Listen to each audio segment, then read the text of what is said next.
And this week's episode of the KC Crew is brought to you by Fathead.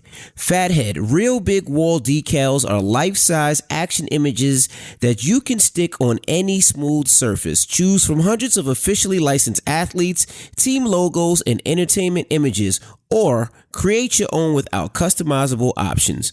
Go to www.fathead.com/KC to place your order and get 20% off site-wide.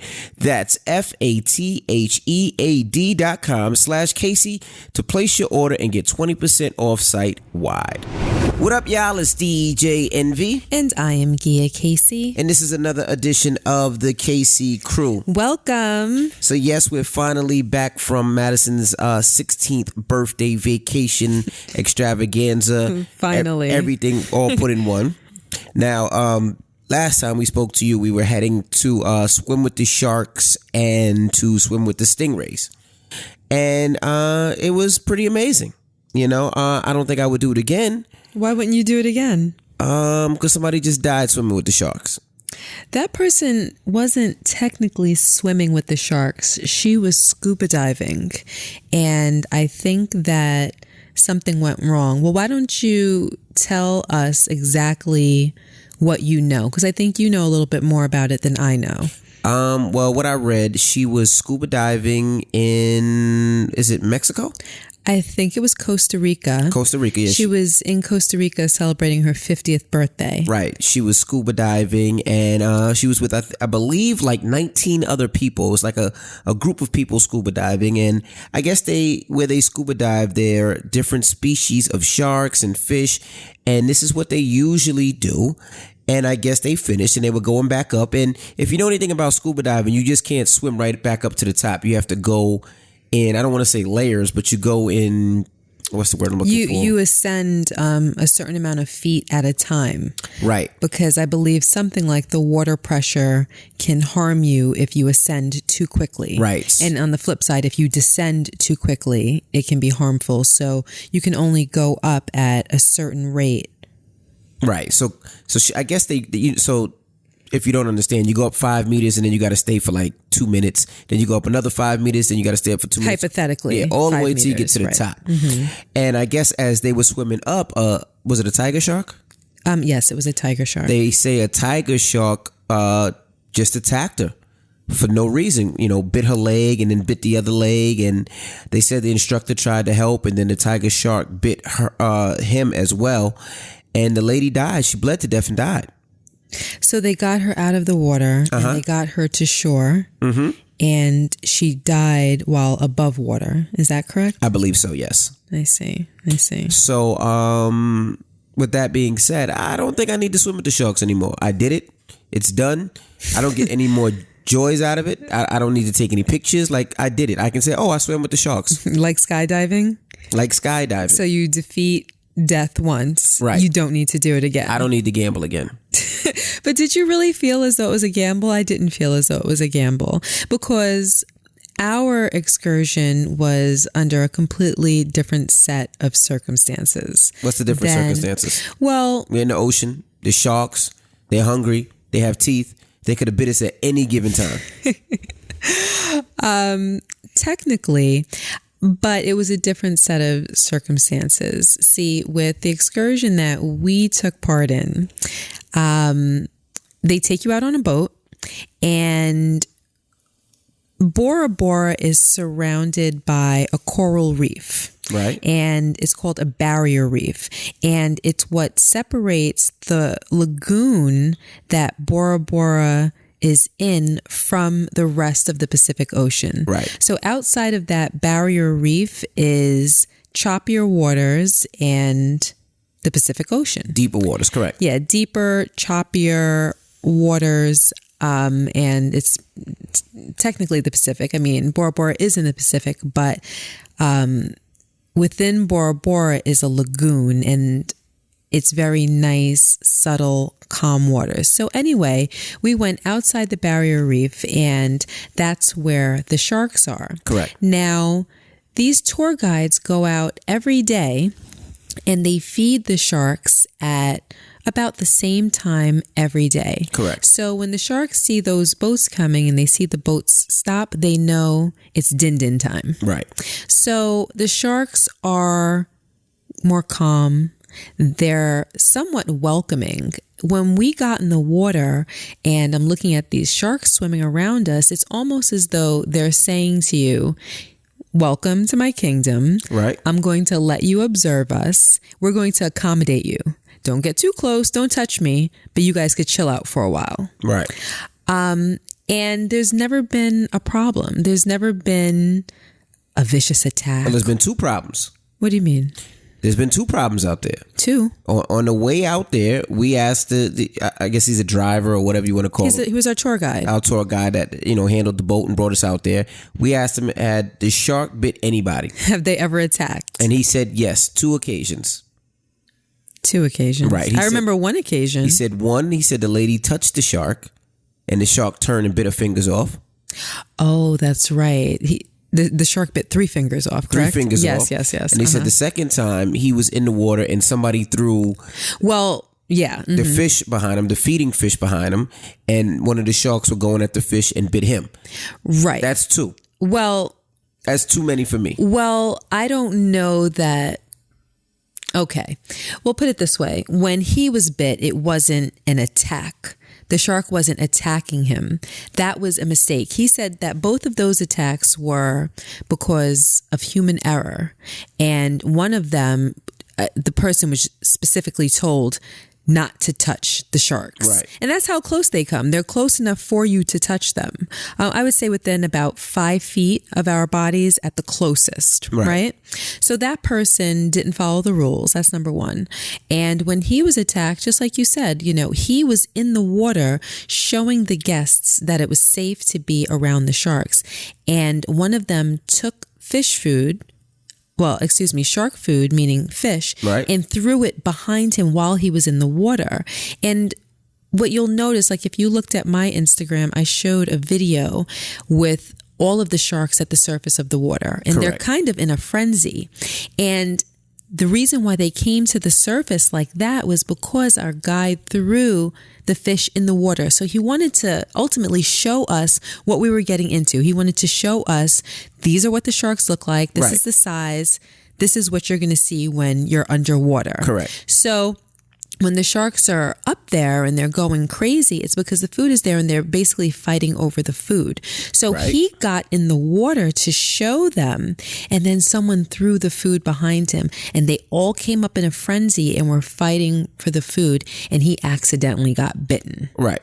So I think that the situation that she was in, they're probably just scuba diving with sea life and whatnot. And I think that shark shouldn't have been there and wound up there. Well, I don't know. I think it was like a mishap. Well, it's the shark's ocean.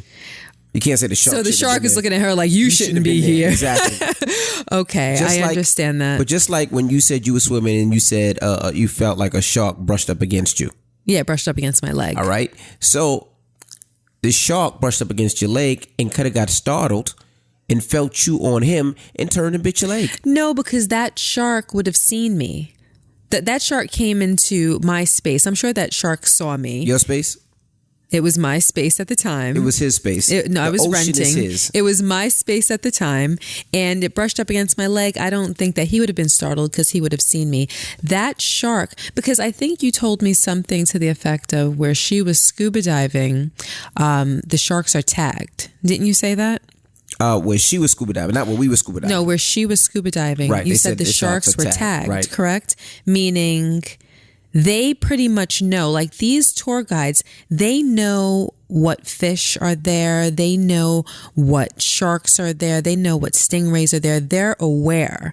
Like when we went swimming with the stingrays, I mean, all the stingrays that came around, our guide knew each one of them. And I'm sitting there like, they're all identical. How can you tell the difference? He's like, well, this one is bigger than that one. This one has this characteristic, etc. They're familiar with the stingrays that they're coming in contact with. And I think that holds true for the sharks that she was scuba diving with, correct? Yeah, but the difference somehow is, you said that they were tagged. How are they tagged? I don't know how they were tagged, but I guess when they come there so often, they tag the shark so they can check the size, they can check different things on the shark. So they tag a lot of the fish. Somehow. But the stingrays were in the lagoon. So it's a lot easier to tag because those stingrays are pretty much just in a specific area. Now you're talking about an ocean where sharks can come all the time. But it's a specific part of the ocean. I don't know. That I'm sure they scuba dive in virtually every day. Well, I'm not doing it anymore. But they said that shark was not tagged and kind of infiltrated the area, and it was a surprise, and they were all shocked. So now, would you be scared to do it again? I mean, it's not as though that's the first time you've ever heard of a shark attack. I wouldn't do it again. You really wouldn't do it again? Hell no. Were you, well, I guess I would need to ask, but I'll ask anyway. Were you scared when you were in the water? Yes. Yes. Even after you were comfortable and, well, let me ask this. Were you ever comfortable? I was never comfortable. I mean, it's cool watching them swim by like, oh, wow. But then after I did, I'm like, all right, I'm getting the fuck out. Yeah. How long would you say you were in the water for? I was in the water for a while. But then when they started getting a little closer, I was like, I'm getting the fuck out. Like, so you got the fuck out and left me in there. No. It was like, here, baby, here's the GoPro. No. No. Yes. I got myself and the You kids said, out. wait, baby, come get the GoPro. That's what you said. So you and the kids were sitting on the, what's that thing called on the side of the boat? I don't know what it's called. So you were sitting on that thing on the side of the boat while I was in the water with the GoPro filming the shark. Right. Because you wanted to be in the water with the GoPro. Like, you seen us all on the side. You the one, let's get back in and take another picture. No, motherfucker. I'm good. I am good. I got my picture. I did it. I can say I did it, and that was it. Now, the only time I'll go back in the water with sharks is if I fall in? Nope. You're not coming in to save me? I'll come in and say, I throw out a life raft, a life vest. You put the stick in the water? I put the stick in the water, you gotta grab it and I pull you in. But only unless the tour guide has a spear or one of those shooting spears. Because think about it. If a That's shark, only good for one shark. But if a shark, I mean, well, and your aim has to be good. I don't think every shark's Things have to align. But the thing is, if a shark goes shark, right? If a shark goes shark. Yeah, because it's not crazy. A shark is going to shark. That's what a shark does. A shark goes shark. Okay. If he wants to go shark and we're in the water, there's nothing protecting us. Like, what do you punch a shark in the nose? Like, what do you do when a shark goes? Oh, no, there is no protection. Exactly. That's my point. I need some protection, just like if we go to the safari, right? And we go to the safari and we out there with lions. They have guns in the safari. You know why? Do they? Yes. Because if a lion goes lion and starts going crazy and sees us as food, we need some protection. You can't beat a lion when you can say, hey, lion, stop.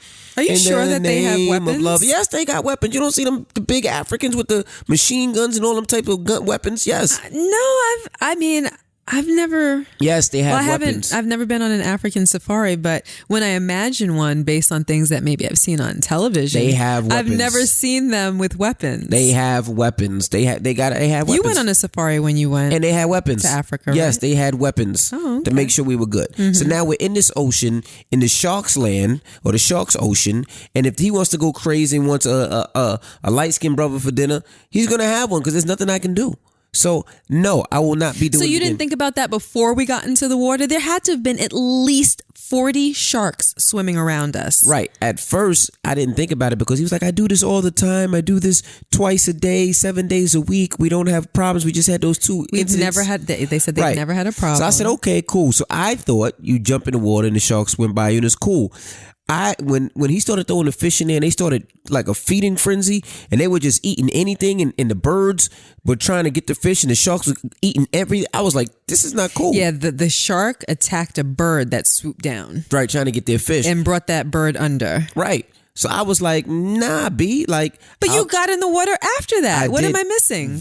I did. And now thinking back at it, I'm like, that was stupid and I'm not going to do that again. So now you think it was stupid? Yes. I'm not swimming on no damn sharks. Now you think it was stupid? Yes. Even though you had a good experience?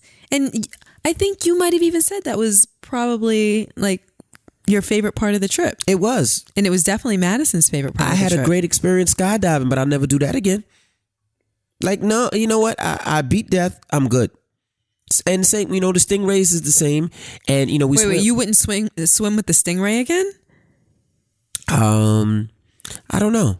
I mean, they took the barb out. Now, the barb on the stingray is the thing on the tail that can actually kill you. It's the thing that kills the crocodile hunter. They actually take all those off in the lagoon in Bora Bora. So if they actually see a stingray that has it, they catch it, break off the barb just to protect all the people, the tourists and everything, so you don't get stung. But and they said that they had to do that because that's a major part of tourism there. That's a major part of their business, their income, and they protect all of the excursions. They make sure that the excursions and the activities are the best of the best because it carries so many of their residents. It's a very, very big generator of income there, as is tourism on a lot of islands. So they make sure that they're as safe as possible. So they said that they do go in and they remove all of the barbs. And like I said earlier, they know all of the stingrays. Right. So they make sure that it's not dangerous. So. Right. So I'm not... I don't think So why wouldn't you do it again if there's no danger associated? I don't have no joy out of doing it. I didn't get I mean, it was nice. We did it the first time, but what joy am I getting out of it? I did it already. Like So did you get joy out of doing it the first time? I took a picture. Who cares about a picture? I'm asking you, did you get joy out of doing it the first time? Having a memory of it, yes. No, forget about a memory is after the fact. In that present moment, while you were experiencing it, did you receive joy? It was cool. It was cool. It was cool. It was cool. Until it started flapping around on you and you couldn't hold it anymore? No, all right, you talk about joy. Getting the head and the bungalow was joy. Awesome. That was pleasure. That was wonderful. I'm glad. I'm very grateful for the comparison. Now I can actually put in perspective exactly what you meant. Thank you for that. Now the stingray, that wasn't joy per se. That was okay, cool. What's wrong with you? Like it was cool. It was all right. Would I want to do it again? No, I did it already. So let me ask you this. Joy is like I got head at the bungalow. I would like. All right, Rashawn. All right. Okay. Joy. I'm sure everyone understands you. I'm just comparing the two. I'm sure they get it. With joy. Yep, they get it. Believe me. Okay. So for me, I love new experiences. Okay. I love being able to do something that your everyday person isn't able to do. Okay. You know, the more unique the experience, the more joy that I'm going to get out of it. So for me, that's enjoyable. That's me really taking in an experience. And, you know, when you're able to check something off, be like, wow, I did that. So you did it. And then later on, it does create a memory. So that's great. So do you want to do it again? Right? You did it already. No, I don't have the need to do it again. I'm good because I did. But at the same time, I enjoyed it in the moment. For me, it's not like, oh, that was cool. I mean, I enjoyed it. It was like, wow, I held a stingray. This is what it feels like. And then, you know, they also give you an education about stingrays. So you learn things about the species that you wouldn't have known otherwise. That was great. The same thing with the sharks. You know, you learn things about sharks that you might not have known otherwise. And then to be, you know, in the water and, you know, looking at almost face to face and, you know, kind of being swarmed by it and just that experience of what it felt like to be in their domain and whatnot. All of that was enjoyable to me. It was the experience. Yeah, it was cool to experience that, but I don't have to experience it again. I did it already. No, I'm not. And see, now I'm not even talking about and I got a picture to prove it. I'm just wondering about what you enjoyed about it and if you actually enjoyed it. Like, who cares about a picture? I'm not even really talking about a memory. I'm just talking about while you were there in the moment. Like, what's your definition of enjoyment? That's kind of what I'm wondering about. I mean, it was cool to do. Like, it was cool to do. And the reason I say I have a picture so I could always prove to my kids. They were there. My grandkids. Not all our kids were there. Right. Just two of them. But I could always prove to my kids, my grandkids, and my friends, but like, look, I really did this shit. Same thing with the skydiving. Like, if you say, so, yeah, I jumped out of a plane. I'm like, bullshit. Then you say, you look at this picture. Because that's something people lie about. Yeah, I mean, I don't know. Not everybody's gonna say they did, you know, did stupid shit, but I enjoyed. See, when you say enjoy, what do you mean enjoy? It all depends on what your definition of enjoyment is. I think that's what I'm getting at. I like doing it. Like, I enjoyed jet skiing. I enjoyed the scooter submarine. Like, I had fun. swimming with the sharks and the stingray, I wouldn't say it was fun. It was daring. You know, daring to the part. That's not fun to you? Not necessarily. Okay. It's fun where it's like I can say I did it, you know, that I made it through, I did it. But when I think back at it, I'm like, damn, that was some stupid ass shit. I ain't doing that shit again. So you're a little different than me. Like, you play with your life. Like, you go out there with the sharks and you be like, oh, I want to go back in and swim again. Nah, that's good. I did it. I'm done. I don't have to do it again. Like, you play with your life. You think I play with my life? That's what you call it? Yes. Come on, Rashawn. You got video of the shark and then you said, I'm going back in. I want some more. You all right? Like, you're the first person that gets killed at the scary movie. That's you. You know why? Because you'd be like, oh, let's see what's in this door, dummy Amy. You're Amy. You're Amy in those movies. Amy, let's open up door number 1. That's you. Me, leave the door closed. We don't need to see what's in that motherfucker. That's the difference between me and you. All right. Okay. So that's how I feel about that. Now, the stingrays, like I said, they took the barbs out, so it wasn't as dangerous. But I'm glad to be back home. You know, really? Through the whole vacation, I'm glad to be home. I mean, I enjoyed it. I loved it. It was the most beautiful place I ever been. But I'm really just, I love the fact that I'm back home. And it is nice to be back sleeping home, in my though. own bed. And the reason I just want to tell people, the reason I'm talking like this is because I had like major mouth surgery. I don't know. Mouth surgery? You did not have mouth surgery. He probably had a root canal. I don't know what it was, but it hurt a lot. And they gave me like 9 needles in my gums and teeth and all that, so I wouldn't feel any of the pain.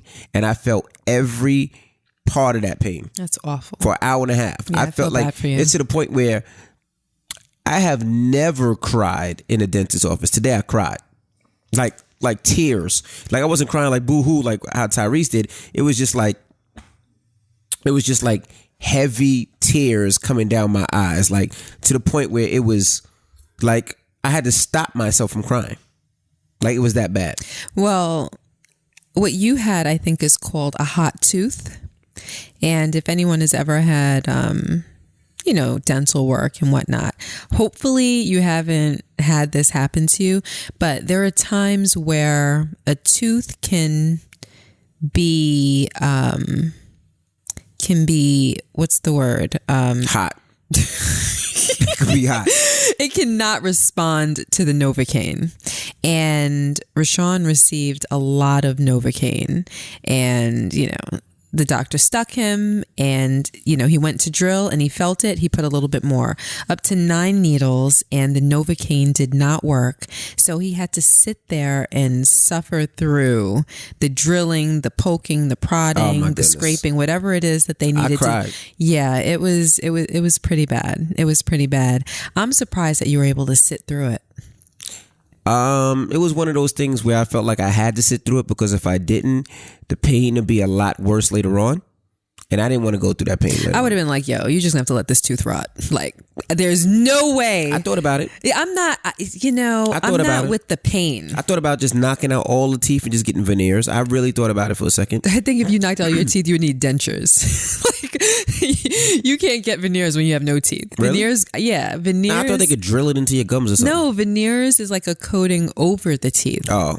So that, they look pretty and white and chiclety. Oh, I thought about that. I thought about possibly asking to be put to sleep so they can do it so I wouldn't feel it. But then, yeah, they wouldn't do that for you. No, but I thought about that. But I got out of there. I have to go back next Wednesday. For what? I don't know. I didn't ask. You know something? You and I have some other friends that will remain nameless. I don't understand. I don't understand how you can go to a doctor's office or a dentist's office and be treated and have no idea what you're being treated for.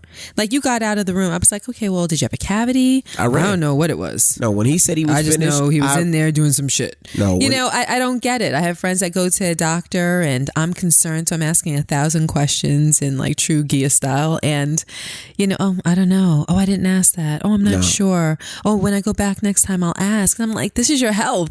How do you not know every detail about it? Because when he said he was finished, I ran out of there. I got the fuck out of Dodge. And then you couldn't talk.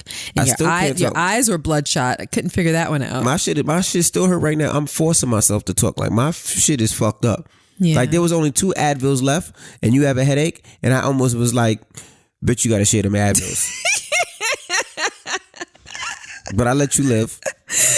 I do have a little bit of and I let you have an Advil, but my shit is fucked up right now. And you know what? I want to say shout to Chris Rock. Now, this is a funny shout out. The reason it's funny is because me and Chris Rock hated each other for a while. And then we made up, and he invited us to his show in New York City. Yeah, at the Garden. And we went to his show, and the show was dope. It was amazing. He executed it flawless. It was a dope show. It was fantastic. We laughed from the top to the bottom. It was a great show. It was very honest. He talked about his life, his daughters, his divorce, his money situation. He talked about everything. He talks about a lot. But you know what I like about Chris Rock? What's that? He's very smart. His comedy is smart. Right. You know, while I'm sitting there being entertained and laughing the entire time, what I'm noticing and, you know, my inner dialogue is, wow, this guy is really smart. He is. The way he puts things together, the way that he makes being socially conscious funny. Right. You know, I'm like, wow, he slid that in to show that he's socially conscious and to show that he supports this or to show that he supports that. He's making a joke. It's somewhat subliminal, but wow, how prevalent that is. Right. You know, and some of his comedy, I don't know, I thought was a little bit admirable the way that he put it all together, but I was dying the whole time. I mean, the entire crowd was dying the entire time. He still got it. Yeah, and then we still got it. After the show, we went in the back and told him that, you know, we were grateful. He pulled out a dope performance, and he was very cool. Yeah, he was very, very cool. So shout out to Chris Rock. It definitely had a good time. Now, I want to get to email of the week. Okay. All right. You might have to read this because my tooth is hurting right now. Like, I feel like it's pounding. Like, if a tooth could pound, can a tooth pound? Yeah, I guess so. Well, technically it would be the nerve, but yeah. My shit is pounding. But do you have right a headache? Now. No, I don't have a headache. Oh, well, thank God you don't have a headache. But I definitely can't eat on it. Like, if I eat, I'd probably cry again. Yeah, I asked him if he wanted to go to dinner after Chris Rock, and he looked at me like, I'm not going to tell you what the look in his eyes said, but you guys can imagine. No, I would look at you like, motherfucker, I can't eat. I need some soup. So you must starve too. I got you a hot dog. But I don't eat hot dogs. You ate a hot dog. But I don't eat hot dogs. Did you eat it? You got it for me. I didn't eat it. You should have. And this portion of the KC Crew is brought to you by Canvas People. Instead of letting those beautiful photos rot in your cell phone, you can bring them to life with canvaspeople.com. Now, canvaspeople.com is an easy-to-use photo-to-canvas service that takes your favorite photo memories and turns them into beautiful artwork for you to enjoy every day. Now, Christmas is right around the corner. You're going to have some dope pictures. You're going to have some amazing pictures, and you can make it look even better. All you have to do is just go to canvaspeople.com. That's CANVAS people.com. Use promo code KC Crew for a free 11 by 14. Now, normally 11 by 14 canvases are priced at $69.99, but now for a limited time, you can get a free 11 by 14 canvas. Just pay to ship it. Just again, simply use the promo code KC Crew to take advantage of this offer. That's CANVAS people.com and use promo code KC Crew. All right. Argument of the week. When you're hungry, you better eat. Argument of the week. Oh, I'm sorry. Email of the week. You see, I don't even know what I'm saying. My tooth hurts. Hi, Gia and DJ Envy. I've been binge listening to the podcast and absolutely adore your points of views. So I'm hoping that you can help me out. I'm using a friend's email to send this because I do not want to be identified. I've been with my husband for 15 years and we have 4 kids together. The day after our wedding, I had an overwhelming feeling that I made a huge mistake. Oh, wow. But I couldn't explain why I felt that way because I always thought I was happy in my relationship. I recently went on a quote-unquote self-reflection journey and realized that what I initially perceived as happiness was not that at all. I realized that my entire relationship, I did everything that made him happy and ignored the things that made me happy. We've had several discussions about doing things that I want to do, but it feels like he's going along with it to shut me up and get some ass afterwards. Clearly, his efforts aren't genuine. I'm at a point where I want to cheat. However, I realize now that although I love him, he is not the man that was intended for me to be married to. Before I file for divorce, how can my husband and I fix this before I throw away 15 years? Gia, you often wonder how old people are that send in their questions. I'm sorry. Let me read that again. My tooth hurts. You can't blame everything on your tooth. What is that? What did you misread that have to do with your tooth? Yeah. You often wonder how old people are that send in their questions. We are not quite 40 yet. Wait. What? How old people are that are sending in their questions? How old people are that send in their emails. What does that mean? I don't understand. Like you often ask, like, how old are they? Oh, how old? Oh, okay. I thought you meant how old people. No, my tooth is fine. Your tooth must hurt too. Wait, how old people are that send in the questions? Okay, so she's how old? She says we're not quite 40 yet. Laugh out loud. That means they're 39. 39 okay. and a half. So you go first. So I gotta fix my tooth. Let me think about this one. All right, I'll go first while you think. Wait. Oh, you got it? You said think. No. I kind of want to think out loud. Okay, go ahead. So let me make sure that I have her email straight because you were coughing and flubbing the email in between. So, she knew the day after that she had made a mistake. Right. They've had 4 children since. And they've been married 15 years. They've been married 15 years. Correct. Right now, she has the desire to cheat. Right. But she has this overwhelming feeling, it seems, as she did in the beginning, that they weren't meant to be together. Correct. After the first day. Right. And she feels that way now, that they were not meant to be together. Right. And ultimately, it seems like she's saying it was a mistake. So now the question is, I don't remember how she put it verbatim. How can they fix it? How can I fix this before I throw my whole marriage away? Before she files for divorce. Right. Okay, I just wanted to make sure I had that straight. Now I'll let you go first. All right. Well, you didn't leave your name, so can we make up a name? Sure. What you want to call her? Chandra. Chandra. Okay, Chandra. All right, Chandra, this is the thing. Now, it's already too late. Like, you're not supposed to be trying to make me laugh. What? Like, what? Go ahead, Rashad. Now, Chandra, you want to talk about things that are 15 years old. Like, you made this decision. You should have knew this before you got married, but you didn't, and it's okay. It's okay. You have 4 beautiful children. Well, I don't know if they're beautiful, but you have 4 children. They're beautiful. You have 4 children and you've been married 15 years. So obviously you stayed there because you do have some type of love, something that you felt kept you there. Because if not, you would have left a long time ago. Can I? But I'm just saying that's not true. Can I finish? People stay in relationships for a lot of different reasons, and it doesn't have to be because of love. It can be because of obligation, responsibility. They want to keep a nice, safe, and secure home for their children. Some people don't want to experience the feeling of failure. This is my opinion, what I see. I'm just telling you. I don't know. I don't know what you see. I'm telling you what I see. Okay, but do you believe that though? I don't know what you said. My tooth hurts. What'd you say?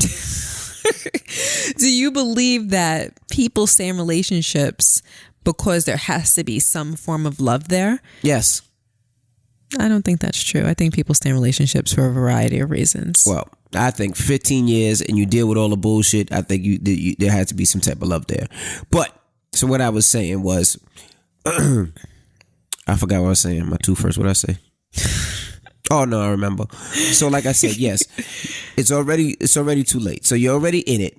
So now you have to figure out how to make it work, how to get that feeling that was there once before, or maybe that you felt. Now, yes, men do apologize just to shut you up. It happens all the time. It happens in my relationship sometimes too. What? Yeah, it does. Sometimes when you check me about it, like, don't just apologize because you want to shut me up. And I'm like, no, baby, that's not the reason why.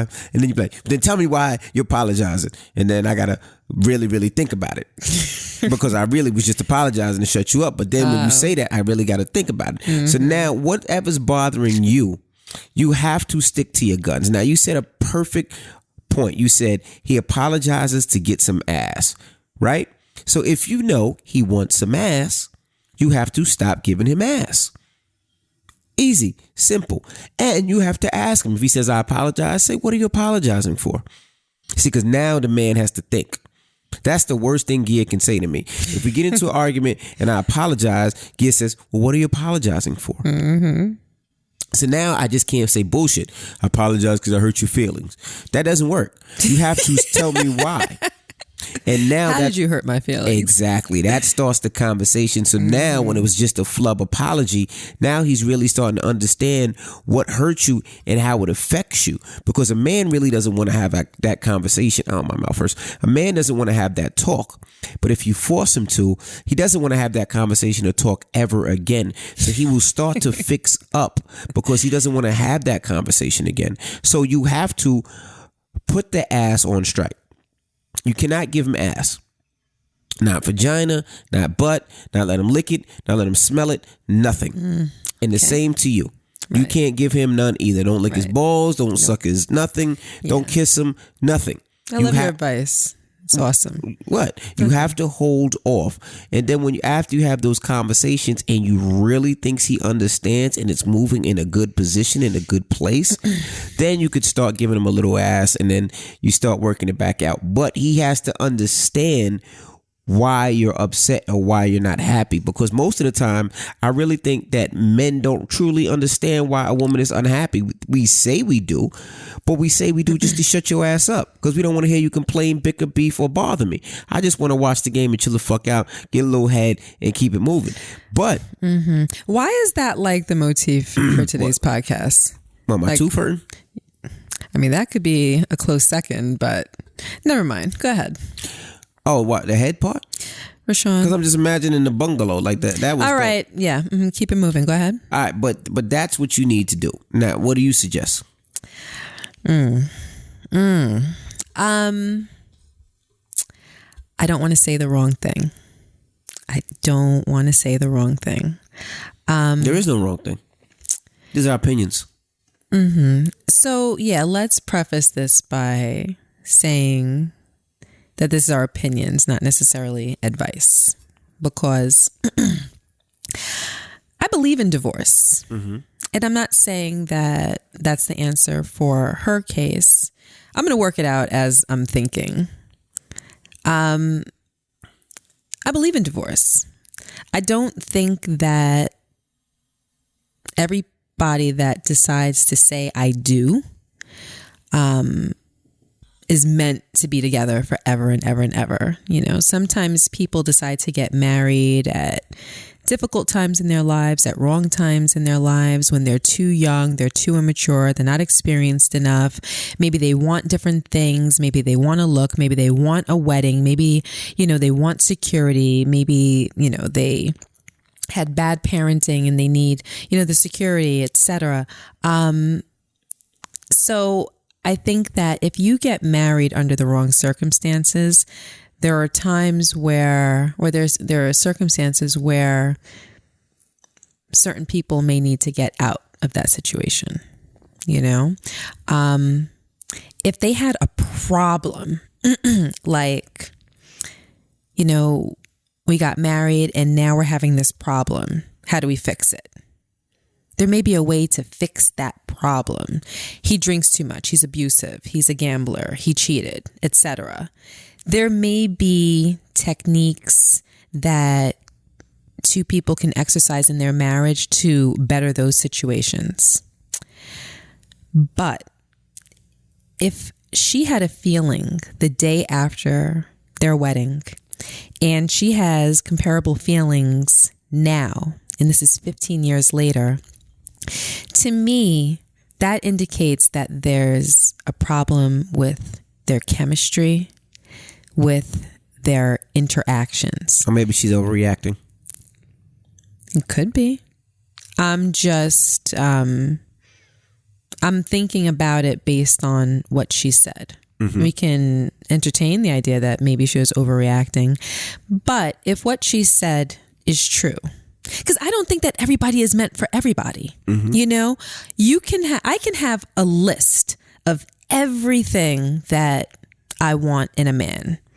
Honest, loyal, funny, attractive, ambitious, hard worker, this, that, the third. You can bring that man to my doorstep. I can open the door, have a 5-minute conversation with him and be like, nah, not for me. You know, a person is more than just checks in boxes. Do you know what I mean? There's a lot to be said for chemistry. You might be able to bring me a guy that if I have 10 things on that list that might only check 3, but like my mouth can be hanging, my tongue can be hanging out of my mouth for him because there just might be that special sauce. There just might be that something. It could be the way he looks at you. It could be the way he smiles. It could be the tone of his voice. It can be the way he looks, or it could be anything.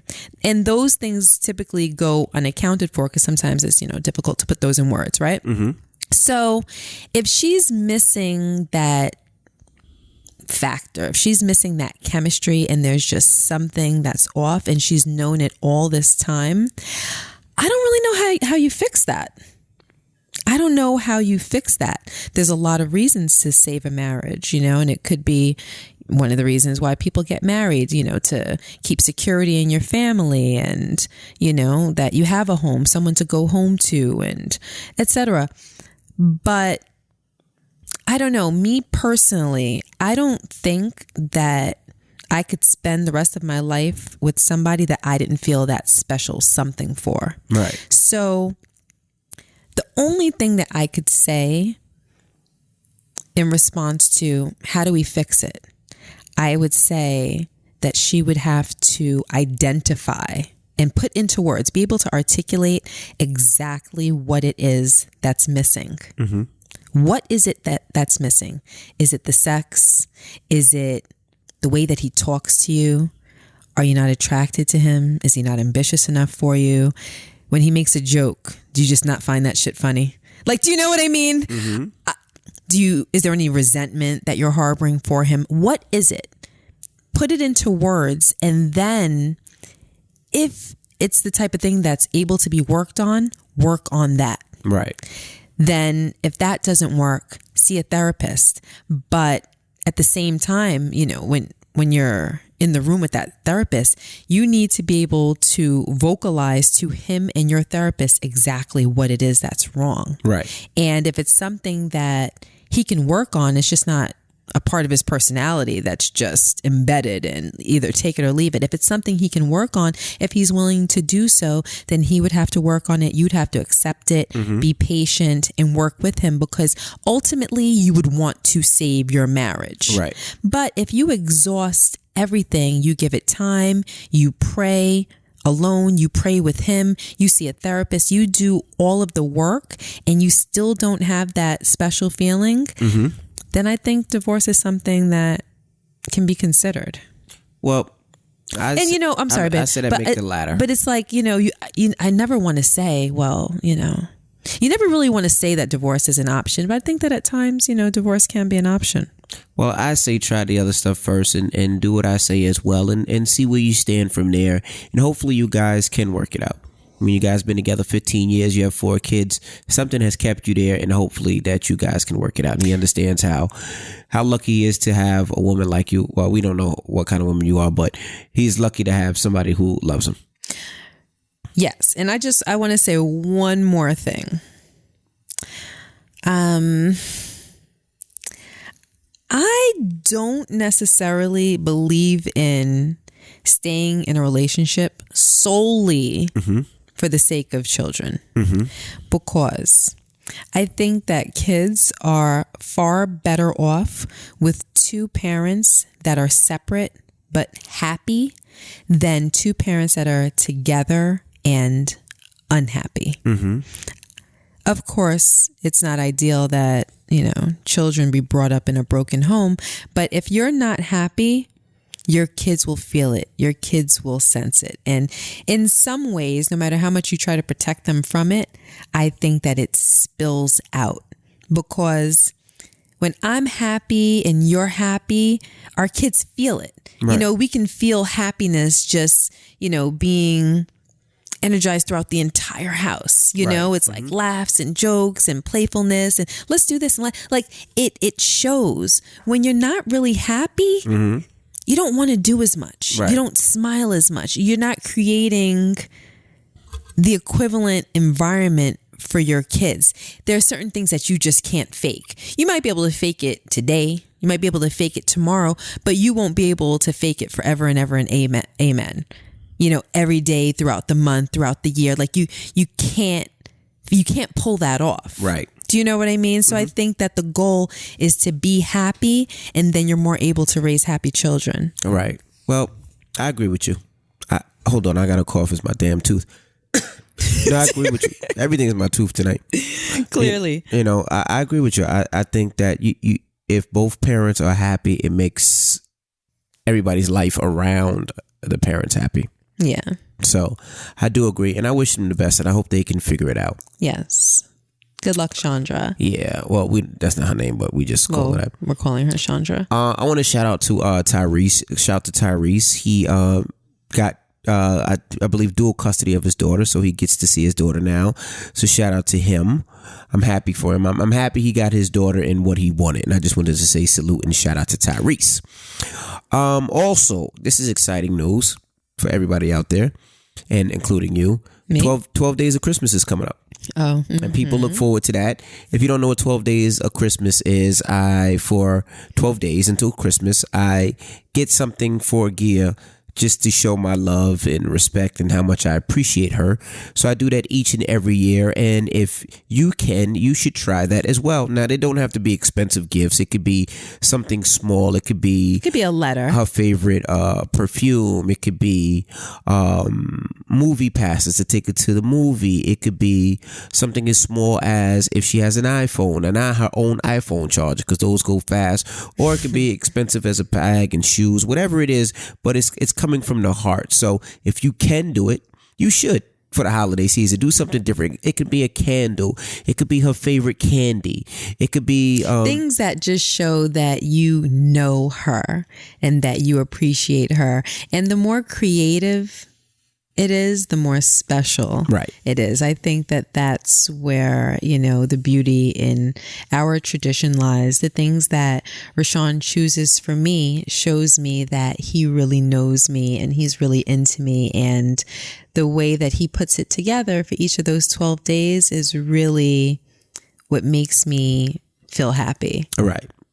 Absolutely. I mean, the gift itself is great, but the work that you put into it, the presentation, and, you know, you just showing me that you're kind of in my head, that's what makes it wonderful. Well, I think you should do that. If I'm in your head, you should be on mine.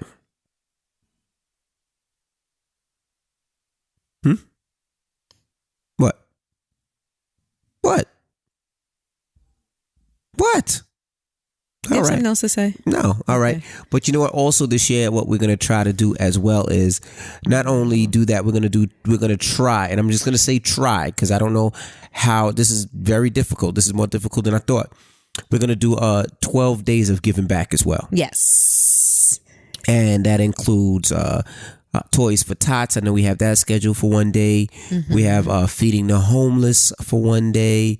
We have a toy drive, which is different from Toys for Tots. We have that another day. So we're just stacking up things that we can do each day to help and to give back to families that need it, or to people that need it, or to kids that need it. So we're trying to do a little bit of both. So if you have any ideas, you can email as well, and maybe we can help you with your cause. Yeah, some things that we can be at physically, like the ones that Rashawn just mentioned, and other things that we can donate to and whatnot. And we're going to be posting those things so that if you feel the urge to donate during this holiday season, you can join us and make some other people's Christmas a little bit more special. That's right. Well, it's time to get up out of here because my tooth is hurting. Nah, what? I'm fidgety. Every time I touch myself, well, not like that. Like I rub my leg or I rub the bed. Guy, that's what he's been. I've been shooting him looks this whole time. He's been rubbing his leg. He's been tapping the laptop. Because my tooth hurts. He's been playing with his that headphones. takes my mind off the tooth. And I'm like, I need you to stop because you're being so distracting. You took the last 2 Advil, so it's my tooth. And I feel aching. good right now. I'm glad you do. I'm gonna feel good in a second. You're not. There's nothing happening tonight. Yes, it is. No, there's nothing happening tonight. Yes, it is. You know why? Why? Because that mouth don't work. So I'm going to sleep. Now I'm dropping But the this mic. dick goo. All right, I gotta go. All right. Sign off. All right. Well, I'm DJ Envy. And I am Gia Casey. And I'm gonna get some right now. Oh, let me just tell you something. Like we got a little lazy, so we don't do the podcast in the basement right now. Now we do it on the bed. We are on our bed. So now we're upstairs on the bed doing the podcast. Can we do this every week? Yeah, I like that. I'm naked, so I don't care. Yeah, I'm naked. Socks on. I got socks on and a mic in my hand. Wait. He's naked with socks on and he has a throw blanket around his waist. Yep. And I have a mic in my hand, and in a second, you're going to have a mic in your hand. I'm DJ Envy.